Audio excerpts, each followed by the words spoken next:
नमस्कार, आप देख रहे हैं एसपीटी न्यूज। पेश है 14 दिसंबर रविवार दोपहर 3:15 बजे राजस्थान की बड़ी खबरें।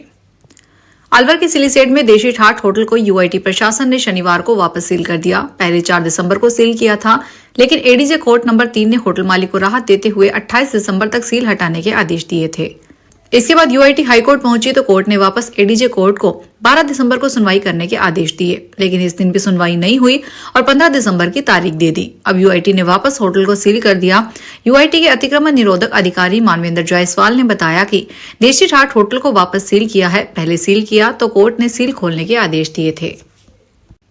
राजस्थान के देवस्थान विभाग की वरिष्ठ नागरिक तीर्थ यात्रा योजना 2025 के अंतर्गत डूंगरपुर से कामाख्या तक जाने वाली विशेष रेलगाड़ी 18 दिसंबर को दोपहर 1 बजे डूंगरपुर रेलवे स्टेशन से रवाना होगी। यह ट्रेन वाया उदयपुर के राणा प्रताप नगर से जयपुर जंक्शन से होकर आगे की यात्रा करेगी। वरिष्ठ नागरिक तीर्थ यात्रा योजना की इस यात्रा गाड़ी में डूंगरपुर रेलवे स्टेशन से बांसवाड़ा व डूंगरपुर जिलों के 170, राणा प्रताप नगर रेलवे स्टेशन के उदयपुर संभाग के 300 और जयपुर जंक्शन रेलवे स्टेशन से जयपुर संभाग के 500 यात्री सहित कुल 970 यात्री यात्रा के लिए ट्रेन में सवार होंगे। डीग शहर से पतंजलि योग कक्षा डीग का 25 सदस्यीय दल थेरेपी प्रशिक्षण के लिए हरिद्वार रवाना हुआ। यह दल 10 दिवसीय प्रशिक्षण में भाग लेगा। गणेश मंदिर से रवाना हुए इस दल को पतंजलि योग के कार्यकर्ताओं ने साफा और माला पहनाकर विदा किया। इस अवसर पर मौजूद लोगों ने पुष्प वर्षा कर और दुपट्टा पहनाकर उनका स्वागत किया। यह दल हरिद्वार में 10 दिन का थेरेपी प्रशिक्षण प्राप्त करेगा। प्रशिक्षण पूरा होने के बाद दल डीग वापस लौटेगा। राजस्थान के झुंझुनू में हुई गैंगवार गैंगस्टर रविंद्र कटेवा को मारने के लिए की गई थी। उनकी किस्मत अच्छी थी कि वो बच गए। रविंद्र कटेवा जमीनों पर जबरन कब्जा, मारपीट, जानलेवा हमला जैसी वारदातों से जुड़ा हुआ है। शेखावटी में इसका बड़ा नाम है। ऐसा भी कहा जाता है कि लोकल पॉलिटिशियंस के सपोर्ट के कारण इसका कद मजबूत होता गया। सीकर और झुंझुनू में कई वारदात की। एक समय पर ऑनलाइन ठगी का बड़ा मास्टरमाइंड भी रह चुका है। धौलपुर में राष्ट्रीय लोक अदालत 21 दिसंबर 2025 को आयोजित की जाएगी। इस दौरान बिजली बिल संबंधी गड़बड़ी, चोरी और अन्य अनियमितताओं के मामले का समझौते के माध्यम से निपटारा किया जाएगा। डिस्कॉम द्वारा लोक अदालत से पहले 17, 18 और 19 दिसंबर को विशेष शिविर भी लगाए जाएंगे। यह नेशनल लोक अदालत रविवार 21 दिसंबर 2025 को होगी। इसका मुख्य उद्देश्य बिजली बिलों में संशोधन, बिजली चोरी के प्रकरणों और अन्य नियमितताओं से जुड़े मामलों को आपसी सहमति से सुलझाना होगा। यह उपभोक्ताओं को कानूनी कार्यवाही से बचने का अवसर प्रदान करेगी। चित्तौड़गढ़ शहर और आसपास के ग्रामीण इलाकों में लगातार चोरी की वारदात बढ़ती जा रही है। कोतवाली थाना क्षेत्र में आने वाले गांव ढाउन में एक सूने फार्म हाउस पर चोरी हुई। मकान मालिक शादी में गया हुआ था, वापस लौटकर देखा तो चोरी हो गई। मकान मालिक की रिपोर्ट पर पुलिस ने मामला दर्ज किया है। बीते कुछ समय से चोर सूने मकान और फार्म हाउस को निशाना बना रहे हैं। खासकर ऐसे लोगों को जो किसी कारणवश कुछ दिनों के लिए घर से बाहर चले जाते हैं, उन्हें लौटकर चोरी की वारदात का सामना करना पड़ रहा है। घटना की सूचना मिलने के बाद कोतवाली थाना पुलिस ने मौके का मुआयना किया और पीड़ित की रिपोर्ट के आधार पर मामला दर्ज किया। पुलिस ने अज्ञात चोरों के खिलाफ मामला दर्ज करते हुए आसपास के इलाकों में पूछताछ शुरू कर दी है। करौली जिले में मंडरायल उपखंड के रोधई गांव स्थित राजकीय उच्च माध्यमिक स्कूल में पोषाहार खाने के बाद 5 बच्चों की तबियत बिगड़ गई। बच्चों को उल्टी और चक्कर आने की शिकायत हुई। उसके बाद उन्हें तुरंत सामुदायिक स्वास्थ्य केंद्र रोधई ले जाया गया। सामुदायिक स्वास्थ्य केंद्र पर बीसीएमओ डॉक्टर महेश मीणा ने बच्चों की जांच कर प्रारंभिक उपचार दिया। सावधानी के तौर पर उन्हें उप जिला चिकित्सालय मंडराइफल रेफर किया गया। जिला चिकित्सालय में ड्यूटी डॉक्टर राकेश चाटव ने सभी बच्चों को भर्ती कर आवश्यक उपचार दिया। उपचार के बाद सभी बच्चों की हालत अब सामान्य बताई जा रही है।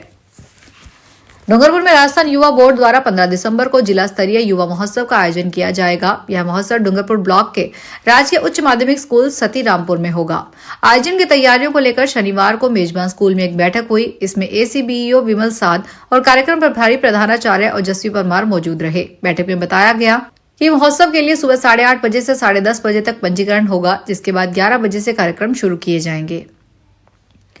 झालावाड़ के अकलेरा उपखंड में शनिवार को विद्युत और पुलिस विभाग ने अवैध ट्रांसफार्मरों के खिलाफ सघन विजिलेंस चेकिंग अभियान चलाया। यह अभियान जयपुर डिस्कॉम के अधीक्षण अभियंता विशंबर सहाय और अतिरिक्त पुलिस अधीक्षक भागचंद मीना के नेतृत्व में चलाया गया। चेकिंग के दौरान हानोती, पोली, मिर्शोली, पाडलिया, खारपा, परपति, किशनपुरिया, कोल्लीझर, घाटोली और धरोल सहित 1 दर्जन से अधिक गांवों में दबिश दी गई। इस दौरान कुल 15 अवैध ट्रांसफार्मर जब्त किए गए और कई किलोमीटर लंबी अवैध विद्युत लाइनें हटाई गई। जांच में सामने आया कि ये ट्रांसफार्मर बिना विभागीय अनुमति के लगाए गए थे, जिससे विद्युत सुरक्षा को खतरा था और राजस्व का भी नुकसान हो रहा था। उदयपुर के प्रभारी मंत्री और राजस्व मंत्री हेमंत मीना ने खाद को लेकर चल रही कालाबाजारी को सिरे से खारिज किया। उन्होंने कहा कि एक साथ डिमांड बढ़ने से व्यवस्था बिगड़ी है और अब जल्द सुधार हो जाएगा। साथ ही कांग्रेस पर बड़ा हमला बोलते हुए कांग्रेस हमारे विरोध के साथ ही देश का विरोध भी करने लगी है। भजनलाल सरकार के 2 साल पूरे होने पर मंत्री हेमंत मीना ने उदयपुर संभाग में हुए विकास कार्यों के आंकड़े भी पेश किए। उन्होंने कहा कि आगामी बजट में उदयपुर और सलूम्बर जिले की कई मांगे भी पूरी होगी। राजसमंद में मेवाड़ के प्रसिद्ध धाम चारभुजानाथ मंदिर में आज नवलगढ़ में भाजपा विधायक विक्रम सिंह शेखावत कार्यकर्ताओं के साथ दर्शन किए। इस दौरान उन्होंने राजभोग आरती से पूर्व विधिवत दर्शन किए। मंदिर पहुंचने पर पुजारी दिनेश पंचोली द्वारा उन्हें पान, बीड़ा और चरणामृत प्रदान किया गया। वहीं गोपाल गुर्जर ने तिलक का लेपन किया और नाथूलाल गुर्जर ने माला पहनाकर विधायक का स्वागत किया। मंदिर परिसर में पुजारी मीठालाल गोखलावत ने विधायक शेखावत को चारभुजानाथ मंदिर के इतिहास और धार्मिक परंपराओं की जानकारी दी। परंपरा अनुसार नक्कासर चौक में विधायक का मेवाड़ी साफा और उपरना पहनाकर सम्मान किया गया। सलूम्बर में राज्य सरकार के 2 साल पूरे होने पर कैबिनेट मंत्री राजस्व और उपनिवेशन विभाग के हेमंत मीना ने जिले के समग्र विकास से संबंधित महत्वपूर्ण जानकारी साझा की।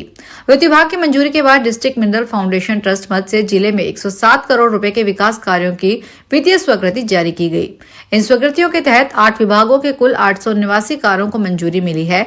इन कार्यों का मुख्य उद्देश्य ग्रामीण और शहरी क्षेत्रों में बुनियादी सुविधाओं को मजबूत करना, शिक्षा एवं स्वास्थ्य सेवाओं का विस्तार करना और सामाजिक कल्याण योजनाओं को गति प्रदान करना है। फिलहाल खास खबरों में इतना ही। ताजा खबरों की जानकारी के लिए देखते रहिए एसपीटी न्यूज। धन्यवाद।